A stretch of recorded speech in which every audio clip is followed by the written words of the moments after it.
नमस्कार साथियों, स्वागत है आपका बैंकर साथी चैनल में। साथियों, जेआईबी एग्ज़ाम से रिलेटेड वीडियोस आपको बैंकर साथी चैनल पर मिल जाएंगे। आप सारे वीडियोस वहां से देख सकते हैं। वीडियोस अगर आपको पसंद आते हैं तो उन्हें लाइक करें, साथ ही शेयर करें हमारे सभी बैंकर साथियों के साथ जो जेआईबी एग्ज़ाम देने जा रहे हैं, और चैनल को सब्सक्राइब करें ताकि आने वाली वीडियोज़ की नोटिफिकेशन आपको टाइमली मिलती रहे। इस वीडियो में डिस्कस करेंगे हम important MCQs of principle and practices of banking, जो कि जेआईबी का फर्स्ट पेपर है, उसके कुछ इंपॉर्टेंट एमसीक्यूज़। और ये सेट 3 है, सेट 1 और 2 मैं ऑलरेडी बनाकर अपलोड कर चुका हूँ बैंकर साथी चैनल पर, आप वहाँ से देख सकते हैं। तो शुरू करते हैं साथियों, important MCQs set 3 principle and practices of banking. पहला क्वेश्चन है, the sole aim of marketing is to. तो मार्केटिंग का सोल एम क्या है या एकमात्र लक्ष्य क्या है? तो इसके ऑप्शंस दे रखे हैं, increase sales, increase the number of employees, increase profit या इंक्रीज प्रोडक्शन। तो इसका करेक्ट ऑप्शन है साथियों, the sole aim of marketing is to increase sales. Marketing का जो एकमात्र लक्ष्य है वो है सेल्स को बढ़ाना, इंक्रीज इन सेल्स। तो ऑप्शन ए इसका करेक्ट है। नेक्स्ट क्वेश्चन है, who proposed 4C of market in marketing. तो मार्केटिंग में जो 4Cs हैं वो किसने प्रपोज किए थे, कौन से मार्केटर्स थे, मार्केटिंग गुरु थे जिन्होंने 4C का जो कॉन्सेप्ट है वो दिया था? तो इसमें साथियों ऑप्शन दिए हुए हैं, नेल्सन, नील बॉर्डन, लॉटनबॉर्न, फिलिप कॉटलर। तो इसमें करेक्ट ऑप्शन है ऑप्शन सी, लॉटनबॉर्न। लॉटनबॉर्न ने 4C ऑफ मार्केटिंग दिए थे। नेक्स्ट क्वेश्चन है साथियों, which of the following statement is are correct. कौन से स्टेटमेंट करेक्ट हैं? 3 स्टेटमेंट दिए हुए हैं। Price exist in different forms for product of different nature. Second है, price affect the consumer behaviour in deciding about acquiring the product. Third है, price is the only element that produces revenue. तो 3 statement हैं, तीनों price के regarding है और आपको बताना है कौन से इसमें सही हैं। तो पहला जो है, फर्स्ट जो सेंटेंस है वो कह रहा है price exist in different forms for product of different nature. तो जो अलग अलग तरह के प्रोडक्ट हैं जिनकी नेचर अलग है, उनके लिए प्राइस जो है वो डिफरेंट फॉर्म में एग्जिस्ट करते हैं। ऐसे ही सेकंड जो पॉइंट है इसका, price affect the consumer behaviour in deciding about acquiring the product. तो प्राइस जो है कंज्यूमर बिहेवियर को अफेक्ट करता है अबाउट एक्वायरिंग द प्रोडक्ट, की प्रोडक्ट वो एक्वायर करे, खरीदे या ना खरीदे, इसका एक डिसाइडिंग फैक्टर जो है वो प्राइस भी होता है, प्राइस अफेक्ट करता है उसके बिहेवियर को। थर्ड पॉइंट है इसमें, price is the only element that produces revenue. तो प्राइस जो है वो रेवेन्यू को डिसाइड करता है, ओनली एलिमेंट है जो कि रेवेन्यू को डिसाइड करता है। तो इसमें कौन से करेक्ट हैं साथियों? इसमें तीनों ही ऑप्शन, जो तीनों ही सेंटेंस जो दिए हुए हैं वो करेक्ट हैं, यानी कि price exist in different forms, ये भी बात सही है। सेकंड है, price affect consumer behaviour in deciding about acquiring the product, तो ये बात बिल्कुल सही है। और थर्ड जो है कि price is the only element that produces revenue, तो प्राइस के हिसाब से ही रेवेन्यू प्रोड्यूस किया जाता है, रेवेन्यू प्रोड्यूस होता है कंपनीज़ के लिए। जब जो जितना प्राइस रखेंगे उसी हिसाब से गुड्स सेल होंगी, और जो रेवेन्यू जो अर्निंग होगी वो प्राइस के हिसाब से ही होगी। तो ये तीनों ही सेंटेंस करेक्ट हैं, आंसर डी, ऑप्शन डी इसका करेक्ट आंसर है। नेक्स्ट क्वेश्चन है साथियों, प्रमोशन इन मार्केटिंग मीन्स। तो मार्केटिंग जो है उसमें प्रमोशन का मतलब क्या होता है? तो इसमें ऑप्शन दिए हुए हैं, passing an examination A, B में है elevation from one grade to another, C है selling the product through various means, D है selling the product in specific area. तो ऑब्वियसली इसमें जो करेक्ट आंसर है वो सी है, selling the product through various means. तो प्रमोशन का मतलब है अपने प्रोडक्ट को अलग अलग तरीक़ों से सेल करने की कोशिश करना या सेल करना, अलग अलग मीन्स से उसको प्रमोट करना। तो ऑप्शन सी इसका करेक्ट आंसर है, promotion in marketing means selling the product through various means. Next question है, बैंक मार्केटिंग मीन्स। तो बैंक मार्केटिंग का मतलब क्या होता है? इसमें 4 ऑप्शन दिए हुए हैं। पहला ऑप्शन है सेलिंग ऑफ बैंक, यानी कि बैंक को सेल कर देना। सेकंड है मर्जर ऑफ बैंक्स। थर्ड है selling banks product and services, D है नन ऑफ दीज। तो इसमें ऑब्वियसली ऑप्शन जो सी है वो करेक्ट है, यानी कि selling banks product and services. Bank की मार्केटिंग का मतलब है, bank marketing means selling banks product and services. Option C इसका करेक्ट आंसर है। नेक्स्ट क्वेश्चन है, one of the following is the target for marketing of internet banking.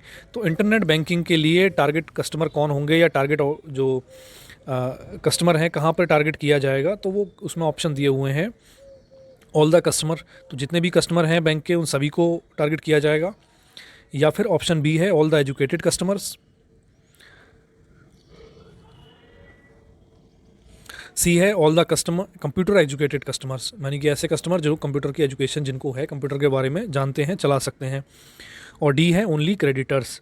तो internet banking के लिए किन लोगों से संपर्क करेंगे आप, ये क्वेश्चन है। तो आप इसमें अगर कॉमन सेंस लगाएं थोड़ा सा, ये ऑप्शन सी इसका करेक्ट होगा, क्योंकि जो भी कंप्यूटर एजुकेटेड कस्टमर है वही इंटरनेट बैंकिंग यूज़ कर सकता है, वही लेगा जिसको उसकी नॉलेज है, टेक्निकल नॉलेज है, वो चलाता है। तो ऑप्शन सी इसका करेक्ट है। One of the following is the target for marketing of internet banking all the computer educated customers. तो जितने भी कंप्यूटर एजुकेटेड कस्टमर्स हैं वो टारगेट कस्टमर होंगे इंटरनेट बैंकिंग के। तो ऑप्शन सी इसका करेक्ट आंसर है। नेक्स्ट क्वेश्चन है इफेक्टिव मार्केटिंग हेल्प्स इन। तो इफेक्टिव मार्केटिंग अगर हम करते हैं तो उससे किन चीज़ों में हेल्प मिलती है। तीन जो है सेंटेंस दिए हैं, आपको बताना है इसमें से करेक्ट कौन सा है। डेवलपिंग न्यू प्रोडक्ट्स, पहला है डेवलपिंग न्यू प्रोडक्ट, नए प्रोडक्ट का डेवलपमेंट करने में हेल्प मिलती है मार्केटिंग से। सेकंड है क्रिएटिंग अ कम्पिटिटिव इन्वायरमेंट, तो कम्पिटिटिव इन्वायरमेंट क्रिएट होता है इफेक्टिव मार्केटिंग से। थर्ड है बिल्डिंग डिमांड फॉर प्रोडक्ट। तो तीसरा ऑप्शन है बिल्डिंग डिमांड फॉर प्रोडक्ट, यानी कि किसी प्रोडक्ट की डिमांड को बिल्ड करना, डिमांड बढ़ाना। तो ये कौन सा ऑप्शन इनमें से सही है ये हमें बताना है। तो साथियों तीनों ही ऑप्शन, जो तीनों ही सेंटेंस जो इसमें दिए हैं वो करेक्ट है, क्योंकि मार्केटिंग जो है हेल्प करती है डेवलपिंग न्यू प्रोडक्ट में। क्योंकि मार्केटिंग में ये भी होता है कि कस्टमर्स से कांटेक्ट किया जाता है, उनका फीडबैक लिया जाता है।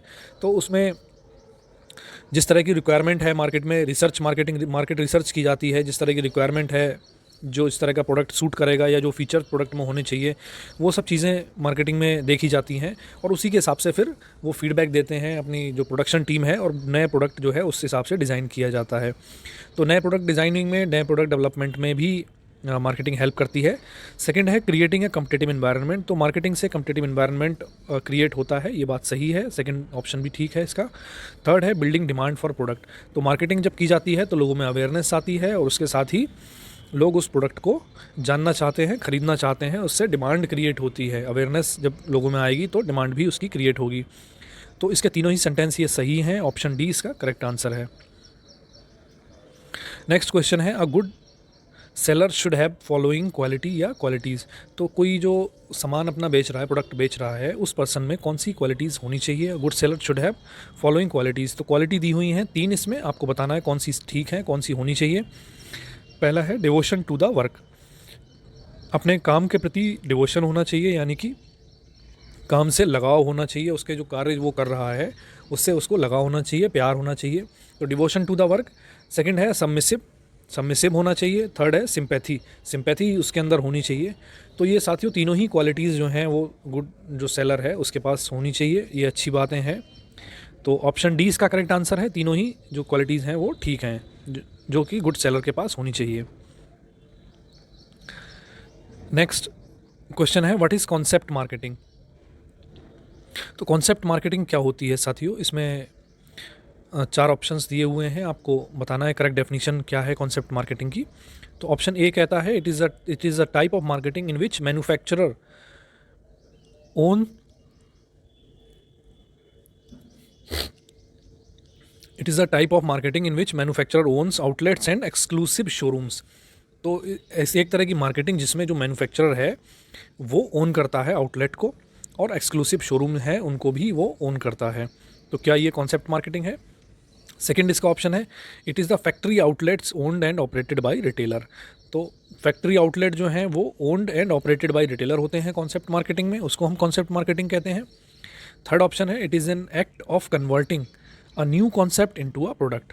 तो तीसरा ऑप्शन है कि ये एक ऐसा एक्ट है, ऐसा कार्यकलाप है जिससे कि नया जो कॉन्सेप्ट कोई डेवलप हुआ है उसको हम प्रोडक्ट में चेंज कर देते हैं, उसको प्रोडक्ट में कन्वर्ट कर देते हैं। तो ये है डी ऑप्शन है इसका, it is the concept of marketing through sending message on mobile. तो कॉन्सेप्ट ऑफ मार्केटिंग है जिसमें मोबाइल पर मैसेजेस भेजे जाते हैं, तो ये इसका डी ऑप्शन है। कौन सा ऑप्शन सही है, करेक्ट डेफिनेशन क्या है, तो ऑप्शन सी इसका करेक्ट है साथियों। It is an act of converting a new concept into a product. तो कॉन्सेप्ट मार्केटिंग का मतलब है it is an act of converting a new concept into a product. तो ऑप्शन सी इसका correct answer है। Next question है which of the following is not a base for market segmentation. तो marketing में साथियों एक जो है कॉन्सेप्ट ये भी है मार्केट सेगमेंटेशन का। मार्केट सेगमेंटेशन है जब हम जो पूरी मार्केट है उसको कुछ सेगमेंट्स में डिवाइड कर देते हैं, कुछ कस्टमर्स को अलग अलग तरह से डिवाइड करते हैं। तो उसके कई बेसिस होते हैं, कई बेस होते हैं जिनके बेसिस पे हम डिवाइड करते, सेगमेंटेशन करते हैं। तो उसी के बारे में कहा गया है, 4 ऑप्शन दे रखे हैं और पूछा है कौन सा जो है वो बेस नहीं है मार्केट सेगमेंटेशन का। तो पहला है बिहेवियरल सेगमेंटेशन, सेकंड है डेमोग्राफिक सेगमेंटेशन, थर्ड है जियोग्राफिक सेगमेंटेशन और फोर्थ है स्टेटस सेगमेंटेशन।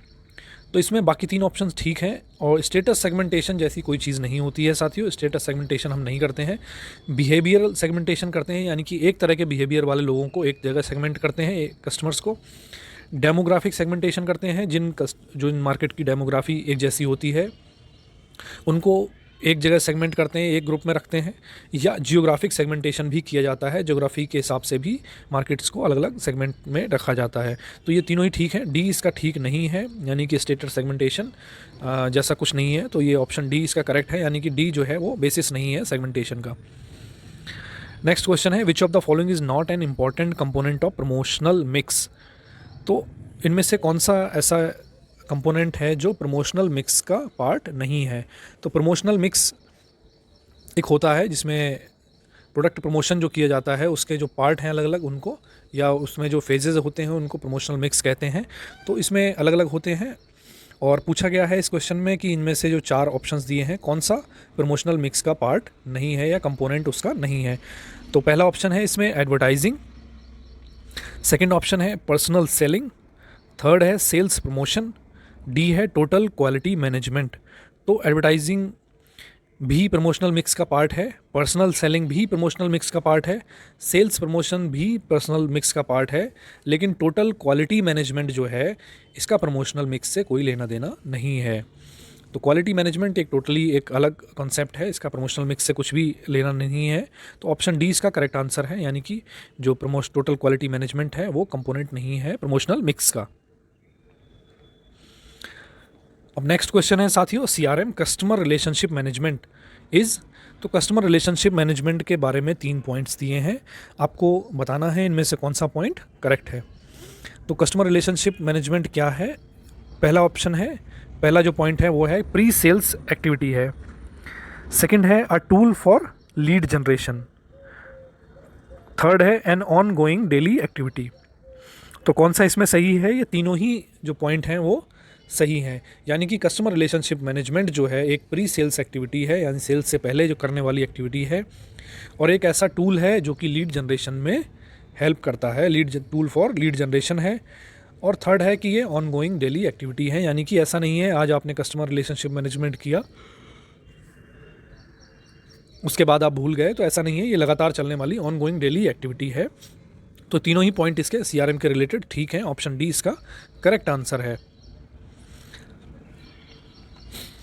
नेक्स्ट क्वेश्चन है a restaurant provides food as well as services along with the infrastructure for use, this type of product can be classified as. तो एक restaurant है जो food भी provide कर रहा है as well as services along with the infrastructure for use. तो food के साथ साथ अपना इंफ्रास्ट्रक्चर और सर्विसेज भी प्रोवाइड कर रहा है।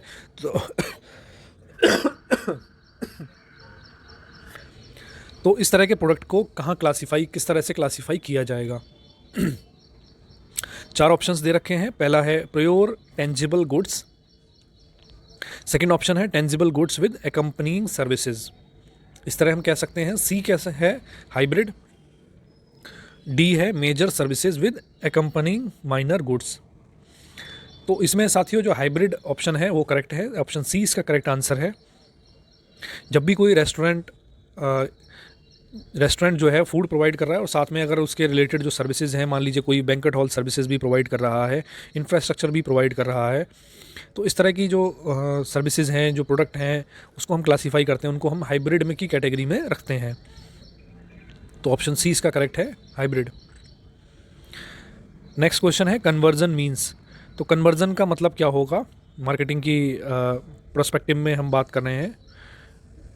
कन्वर्जन मीन्स ऑप्शन है, पहला ऑप्शन है मीटिंग अ प्रोस्पेक्टिव क्लाइंट, तो किसी प्रोस्पेक्टिव क्लाइंट से मिलना। सेकंड है interacting with a prospective client, यानी कि प्रोस्पेक्टिव क्लाइंट से इंटरेक्शन करना। सी है converting an employer into an employee. तो किसी एम्प्लॉयर को, यानी कि जो जिसने और लोगों को काम पे रखा हुआ है, एम्प्लॉयर जो है, उसको हम एम्प्लॉई बना दें, उसको एम्प्लॉई में कन्वर्ट कर दें। ऑप्शन डी है converting a prospective client into a buyer. तो यही इसका करेक्ट आंसर है साथियों, option D, converting a prospective client into a buyer. तो एक प्रोस्पेक्टिव क्लाइंट जो शायद गुड्स आपकी खरीद ले या बायर हो जाए, उसको एक्चुअल बायर में कन्वर्ट करना ही कन्वर्जन है। तो conversion means converting a prospective client into a buyer. Option D इसका करेक्ट आंसर है। नेक्स्ट क्वेश्चन है, a product means something that can be offered to satisfy a want और need which can be physical goods, services, person, place, idea etcetera. तो which of the following does not match. तो product क्या है साथियों, product जो होता है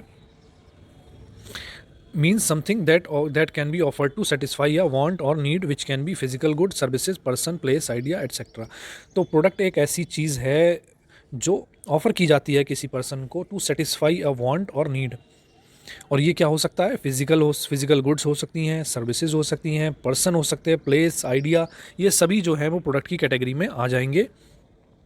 तो इसमें 4 ऑप्शन दिए हुए हैं और पूछा है कौन सा जो है वो प्रोडक्ट की कैटेगरी में मैच नहीं करता, या आपस में जो दो दे रखे हैं वो मैच नहीं कर रहे हैं। जैसे कि कोई आइडिया की बात करें तो आइडिया क्या हो सकता है, अलग अलग तरह के आइडियाज़ हो सकते हैं। आइडिया में जैसे एक एग्जांपल दिया हुआ है फाइनेंशियल एजुकेशन, तो ये आइडिया का ही एक आइडिया है एक तरह का, तो ये करेक्ट है। सेकंड है प्लेसेस, तो प्लेसेस में कोई भी प्लेस हो सकता है, जैसे इसमें एग्जांपल जो दिया है वो है गोवा, कश्मीर, तो ये भी करेक्ट है। पर्सन्स की बात की गई है, तो पर्सन्स में कोई भी पर्सन हो सकता है, जैसे कि इसमें ऑप्शन दे रखा है आमिर खान पर्सन, तो वो भी प्रोडक्ट का एग्जांपल हो सकते हैं पर्सन में। और डी, ऑप्शन डी है सर्विसेज, तो सर्विसेज में कई तरह की सर्विसेज आती हैं, लेकिन यहाँ पर जो एग्जांपल दिया है वो लिखा है टूथपेस्ट, तो टूथपेस्ट साथियों कोई सर्विस नहीं है, ये एक फिज़िकल प्रोडक्ट है। सर्विसेज में आती हैं जैसे कि फाइनेंशियल सर्विसेज हो सकती हैं, हॉस्पिटैलिटी सर्विसेज हो सकती हैं, और भी कई तरह की सर्विसेज हैं, तो वो सर्विसेज में आएंगी। यहाँ पर टूथपेस्ट जो है वो सर्विसेज का पार्ट नहीं है, तो ये ऑप्शन गलत है, यानी कि ये जो मैच है वो गलत है। तो फिर यही ऑप्शन जो है, इसमें पूछा है हमसे कि कौन सा मैच नहीं कर रहा है, तो यानी कि ऑप्शन डी जो है वो मैच नहीं कर रहा है, ये इसका करेक्ट आंसर होगा। नेक्स्ट क्वेश्चन है, if there are declining sales leading to declining profit and no possibility of increasing and improving them, which of following strategy will be adopted by an organization. तो अगर कोई product है जिसकी cell जो है वो कम हो रही है, डिक्लाइन हो रही है, और ऐसी कोई पॉसिबिलिटी नहीं है कि उसकी सेल जो है वो इंक्रीज़ की जा सके या फिर इम्प्रूव की जा सके, तो ऐसे केस में ऑर्गेनाइजेशन जो है वो क्या स्ट्रेटजी अपनाएगी या अपनानी चाहिए। तो इसमें 4 ऑप्शन दिए हैं। प्रोडक्ट मॉडिफिकेशन, कि वो उस प्रोडक्ट में मॉडिफिकेशन करे कुछ और उसके बाद उसको मार्केट में लाए। सेकंड है more of product modification and some production elimination, कि प्रोडक्ट मॉडिफिकेशन भी करे और थोड़ा बहुत प्रोडक्ट का जो है वो एलिमिनेशन भी करे, यानी कि उसको कम मार्केट में लेके आए, कम क्वांटिटी में लेके आए। थर्ड ऑप्शन है सम प्रोडक्शन मॉडिफिकेशन, यानी कि प्रोडक्शन में मॉडिफिकेशन करे, और मोर ऑफ प्रोडक्शन एलिमिनेशन, और प्रोडक्शन जो है वो कम भी कर दे, एलिमिनेट कर दे। ऑप्शन डी है प्रोडक्ट एलिमिनेशन, यानी कि पूरी तरह से उस प्रोडक्ट को ही एलिमिनेट कर दे। तो ऑप्शन डी ही इसमें करेक्ट है। अगर कोई प्रोडक्ट ऐसा है जहाँ पर सेल्स डिक्लाइन हो रही है लगातार और प्रॉफिट भी डिक्लाइन हो रहे हैं, और ऐसा कोई तरीका नहीं है ऑर्गेनाइजेशन के पास में कि उसकी पॉसिबिलिटी ऐसी कोई नज़र नहीं आ रही है कि जिससे उसकी सेल्स इंक्रीज़ हो सके या फिर प्रॉफिट इंप्रूव हो सके, तो उस केस में जो स्ट्रेटजी ऑर्गेनाइजेशन अपनाती है वो प्रोडक्ट एलिमिनेशन की है, यानी कि उस प्रोडक्ट को एलिमिनेट कर दिया जाए मार्केट से। तो ऑप्शन डी इसका करेक्ट आंसर है। नेक्स्ट क्वेश्चन है, acid test of a brand is. तो किसी भी ब्रांड का जो एसिड टेस्ट होता है वो क्या होता है, सबसे जो इम्पॉर्टेंट जो टेस्ट है उसका वो यही क्या है। ऑप्शन है इसमें ब्रांड प्रेफरेंस, कि अगर कई सारे ब्रांड हैं तो उसमें से कौन सा ब्रांड प्रेफर किया जाता है, वो उसका एसिड टेस्ट है। ब्रांड अवेयरनेस, कि उसकी अवेयरनेस कितनी है उस ब्रांड की। सी है ब्रांड लॉयल्टी, और डी है ब्रांड इक्विटी। तो इसमें साथियों जो सबसे इम्पॉर्टेंट जो है पॉइंट जो है वो है ब्रांड लॉयल्टी।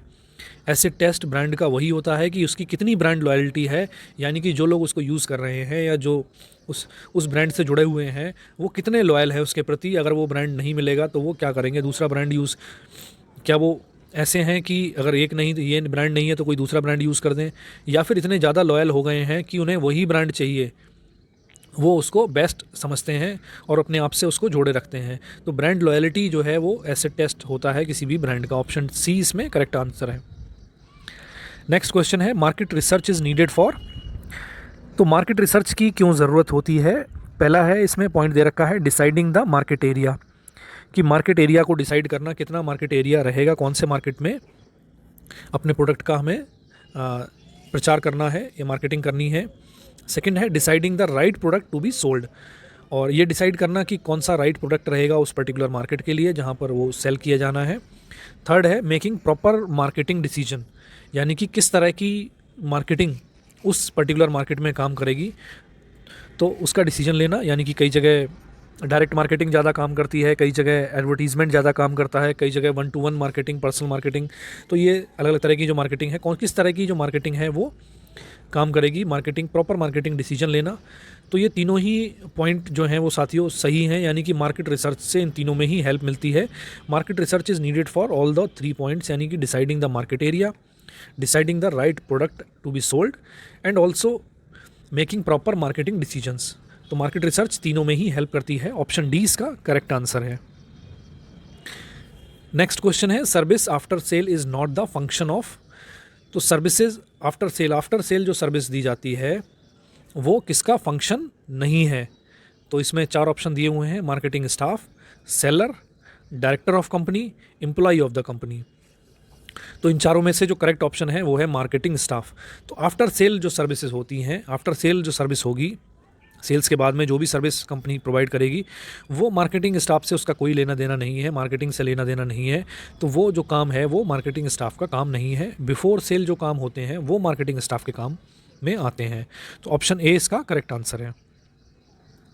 नेक्स्ट क्वेश्चन है out of the following dash is not an objective of pricing. तो प्राइसिंग का कौन सा एग्जाम जो ऑब्जेक्टिव नहीं है? जब भी प्राइसिंग की जाती है तो उसके कई सारे ऑब्जेक्टिव होते हैं, आपको बताना है इन चारों ऑप्शंस में से कौन सा प्राइसिंग का ऑब्जेक्टिव नहीं है। तो पहला है प्रॉफिट, सेकंड है स्टेबलाइजिंग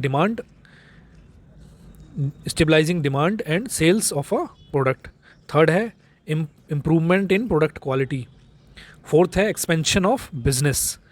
तो इसमें साथियों प्रॉफिट जो है वो डेफिनेटली ऑब्जेक्टिव होता है प्राइस का, क्योंकि प्राइसिंग इस तरह से रखी जाती है ताकि जो है प्रॉफिट ऑप्टिमाइजेशन हो, प्रॉफिट मैक्सिमाइजेशन हो। और stabilizing demand and sales of the product, तो डिमांड उसकी बनी रहे और सेल्स बनी रहे, तो इस तरह से भी प्राइसिंग डिसाइड की जाती है। और प्रोडक्ट की जो है क्वालिटी जो है मेंटेन रहे, उसके हिसाब से प्राइसिंग डिसाइड की जाती है। अगर बहुत कम प्राइसिंग होगी तो प्रोडक्ट की क्वालिटी मेंटेन करने में दिक्कत आएगी। लास्ट ऑप्शन जो है इसका एक्सपेंशन ऑफ बिजनेस। तो साथियों प्राइसिंग का एक्सपेंशन ऑफ बिजनेस से कोई मतलब नहीं होता, कोई लेना देना नहीं है, दोनों ही रिलेटेड चीज़ें नहीं हैं। तो प्राइसिंग का ऑब्जेक्टिव एक्सपेंशन ऑफ बिजनेस नहीं होता है। ऑप्शन डी इसका करेक्ट आंसर है। नेक्स्ट क्वेश्चन है cross selling is not effective for which one of the following product. तो कुछ प्रोडक्ट्स दिए हुए हैं और उसमें पूछा है कि क्रॉस सेलिंग इनमें कहाँ इफेक्टिव नहीं है। तो ऑप्शन है इसमें डेबिट कार्ड्स, सेकंड ऑप्शन है सेविंग अकाउंट, थर्ड है इंटरनेट बैंकिंग, फोर्थ है पेंशन लोन्स। तो क्रॉस सेलिंग साथियों सेविंग अकाउंट के केस में क्रॉस सेलिंग इफेक्टिव नहीं है, यानी कि कोई पर्सन जो है वो डेबिट कार्ड यूज़ कर रहा है तो उसको आप सेविंग अकाउंट दे दो, तो ऐसा नहीं है। सेविंग अकाउंट जो है वो पहला बेसिक प्रोडक्ट है बैंक जो ऑफ़र करते हैं।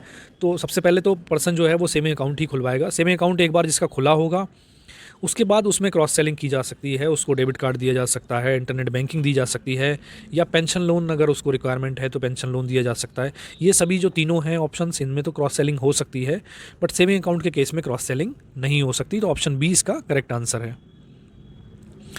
नेक्स्ट क्वेश्चन है one of the following is not included in the 7P of the marketing, find the same. तो मार्केटिंग के 7P हैं, उसमें नीचे जो ऑप्शन है उनमें से कौन सा उन 7Ps में नहीं आता है।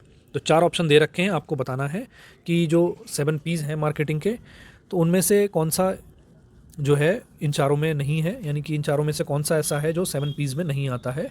पहला ऑप्शन है प्रोडक्ट, सेकंड है प्राइस, थर्ड है प्रोडक्शन और फोर्थ है प्रमोशन। तो प्रोडक्शन का मार्केटिंग से कोई लेना देना नहीं है, प्रोडक्शन अलग एक चीज़ है, मार्केटिंग अलग है। तो प्रोडक्शन जो है वो मार्केटिंग के 7Ps में नहीं आता है। बाकी जो ऑप्शन है वो आते हैं, यानी कि प्रोडक्ट भी 7Ps में आता है, प्राइस आता है, प्रमोशन आता है, लेकिन प्रोडक्शन जो है वो 7Ps ऑफ मार्केटिंग में नहीं आता है। ऑप्शन सी इसका करेक्ट आंसर है। नेक्स्ट क्वेश्चन है labelling is important for informational legal and reasons. तो लेबलिंग जो है किन किन रीजंस के लिए ज़रूरी होती है, दो रीज़न इसमें दे रखे हैं, इन्फॉर्मेशन के लिए, लीगल रीज़न के लिए लेबलिंग ज़रूरी होती है, और किस रीज़न के लिए ज़रूरी है वो हमें बताना है। तो पहला ऑप्शन है इसमें मार्केटिंग, सेकंड है ब्रांडिंग, सी है, थर्ड ऑप्शन है स्ट्रेटजिक रीजंस के लिए, या डी है प्रमोशनल रीजंस के लिए। तो साथियों प्रमोशनल रीजंस के लिए भी लेबलिंग ज़रूरी है, उससे प्रमोशन होता है प्रोडक्ट का। तो इसीलिए इन्फॉर्मेशन, लीगल रीज़न और प्रमोशनल रीज़न, तीनों ही रीज़न जो हैं वो उनकी वजह से लेबलिंग की जाती है, तीनों रीज़न इसमें ज़रूरी हैं। ऑप्शन डी इसका करेक्ट आंसर है। नेक्स्ट क्वेश्चन है markup pricing comes under which of the pricing method. तो मार्कअप प्राइसिंग जो होती है वो कौन से प्राइसिंग मेथड में आती है ये हमें बताना है। तो इसमें ऑप्शन दे रखे हैं value pricing method, value based pricing, cost based pricing, competition based pricing या गोइंग रेट प्राइसिंग। तो चारों तरह के जो हैं प्राइसिंग मेथड हैं। तो मार्कअप प्राइसिंग किसके अंडर में आता है? तो मार्कअप प्राइसिंग जो है वो कॉस्ट बेस्ड प्राइसिंग में आता है। ऑप्शन बी इसका करेक्ट आंसर है। Markup pricing comes under cost based pricing. Next question है factors influencing the promotion mix. तो कौन से फैक्टर हैं जो प्रमोशन मिक्स को इन्फ्लुएंस करते हैं? तीन ऑप्शन दिए हुए हैं आपको, तीन जो सेंटेंस हैं आपको बताना है कौन सा इसमें से करेक्ट है। तो टाइप ऑफ प्रोडक्ट या मार्केट। तो प्रमोशन मिक्स को इफ़ेक्ट करते हैं कि किस तरह का प्रोडक्ट है या किस तरह की मार्केट है। सेकंड है बायर्स रेडीनेस स्टेज, कि जो बायर है, जो खरीदार है, वो किस स्टेज पर है, रेडीनेस स्टेज पर है। थर्ड है प्रोडक्ट की लाइफ साइकिल। तो प्रोडक्ट की लाइफ साइकिल कैसी है, लाइफ साइकिल स्टेज यानी कि वो इंट्रोडक्शन फेज़ पे है या पीक फेज़ पे है या वो डिक्लाइन कर रही है उसकी सेल्स, तो किस लाइफ साइकिल स्टेज पर है, वो भी मैच्योरिटी स्टेज पर है या डिक्लाइनिंग फेज़ में है, तो वो भी एक इम्पॉर्टेंट पार्ट है। तीनों ही जो सेंटेंस हैं वो करेक्ट हैं, यानी कि उसके फैक्टर जो इन्फ्लुएंस करेंगे प्रमोशनल मिक्स को, तो वो प्रोडक्ट और मार्केट किस तरह की है, और बायर की रेडीनेस स्टेज क्या है, कितने लेवल तक वो कन्विंस है बायर उस प्रोडक्ट को ख़रीदने के लिए, और प्रोडक्ट जो हम ऑफ़र कर रहे हैं उसकी लाइफ साइकिल की स्टेज क्या है, यानी कि वो मैच्योर हो चुका है या इंट्रोडक्शन अभी इंट्रोड्यूस किया गया है या उसकी डिक्लाइनिंग फेज़ में आ चुका है। तो तीनों ही ऑप्शन इसमें करेक्ट हैं, तीनों सेंटेंस करेक्ट हैं। ऑप्शन डी इसका करेक्ट आंसर है। नेक्स्ट क्वेश्चन है which of the following is are tools for promotion mix. तो प्रमोशन मिक्स के कौन कौन से टूल हैं? तीन टूल दे रखे हैं। डायरेक्ट मार्केटिंग, सेकंड है पब्लिक रिलेशंस, थर्ड है एडवर्टाइजिंग।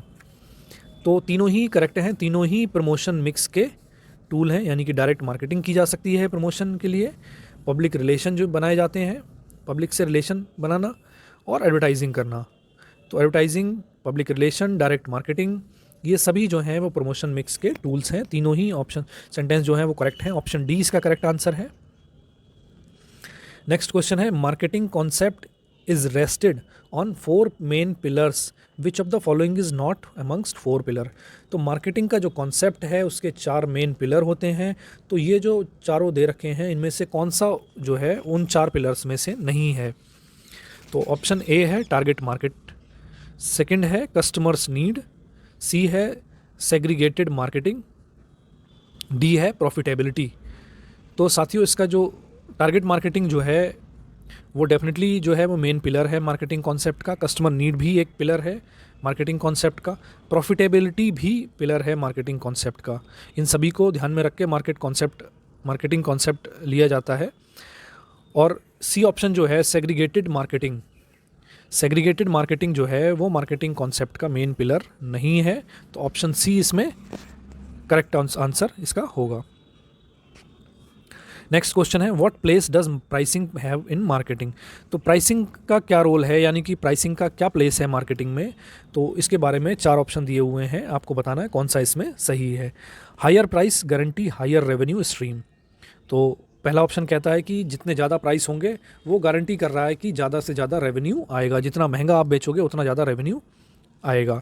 सेकंड है the company should actively market how much their product cost. Second ये है कि कंपनी को एक्टिवली ये बताना चाहिए कि उसका प्रोडक्ट की कॉस्ट कितनी आ रही है। ठीक है। थर्ड ऑप्शन कहता है different pricing levels can be tested to see what elicits the best consumer response. Third option है कि अलग अलग तरह की प्राइस लेवल जो है वो कंपनीज़ को या जो मैन्युफैक्चरर हैं उनको ट्राई करके देखनी चाहिए, टेस्ट करके देखनी चाहिए किससे सबसे अच्छा रिस्पॉन्स, किस प्राइसिंग पर बेस्ट कंज्यूमर रिस्पॉन्स आ रहा है, उसके हिसाब से प्राइसिंग होनी चाहिए। और फोर्थ ऑप्शन कहता है marketing based on the pricing level relative to competition is important, यानी कि कंपटीशन ने जो प्राइसिंग रखी है उसके हिसाब से हमें अपनी प्राइसिंग रखनी चाहिए।